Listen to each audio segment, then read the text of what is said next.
ছোট্ট এই লাল গাড়ির ভিতরে চলে বিশাল এক কর্মযজ্ঞ।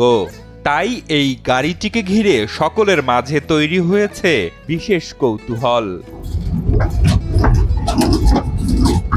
জানলে অবাক হবেন, এই গাড়ির ভিতরেই গড়ে উঠেছে আস্ত একটি দর্জি বাড়ি, যেখানে তৈরি করা হয় সব ধরনের জামা কাপড়, ছোট থেকে বৃদ্ধ, নারী শিশু সহ সবার কাপড়।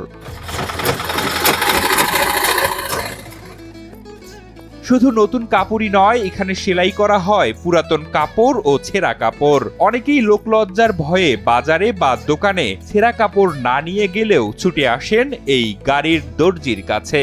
দেখতে ছোট্ট একটি গাড়ি হলেও এর ভিতরে চলছে বিশাল কর্মযজ্ঞ। গাড়িটিকে একটি ভ্রাম্যমাণ দর্জির দোকানে পরিণত করেছেন রাশেদ আলী শেখ নামের এক ব্যক্তি, যিনি এক মহৎ উদ্যোগ নিয়ে শুরু করেছেন তার ব্যতিক্রমী এই কার্যক্রম। এটাই আমার স্বপ্ন ছিল। আমি এই যে অল্প খরচের ভিতরে আমি মানুষের দুয়ারে দুয়ারে যে আমি এটা পৌঁছাই দিতে পারি, এইটাই হচ্ছে কি আমার ইচ্ছা ছিল। আমি ইচ্ছা সফলতা।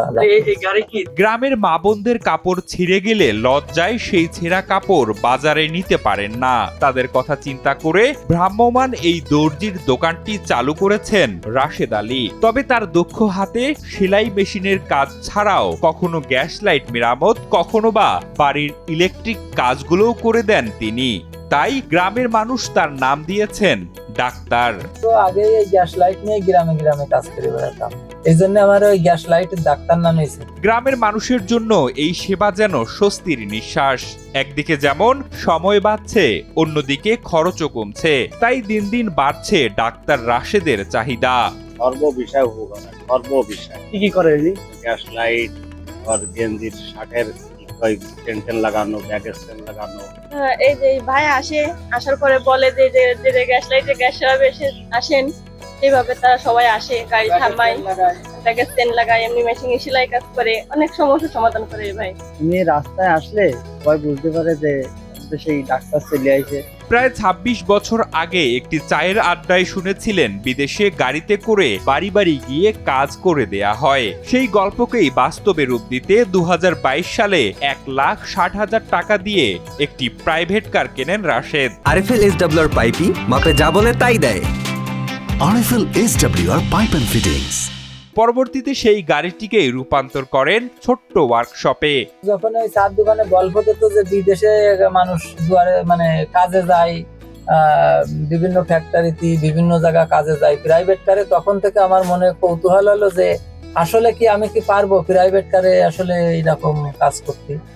আমার অনেকদিন সময় লাগেছে, অনেক প্রচেষ্টার পরে আমি এই সফলতা। প্রতিদিন গাড়ি নিয়ে ঘুরে খরচ বাদে রাশেদের আয় থাকে ৪০০ থেকে ৫০০ টাকা, আর তা দিয়ে চলছে রাশেদের সংসার। তবে রাশেদের গাড়িটিতে সম্প্রতি কিছু সমস্যা দেখা গেছে, ফলে বন্ধ হয়ে গেছে তার জীবিকার পথ।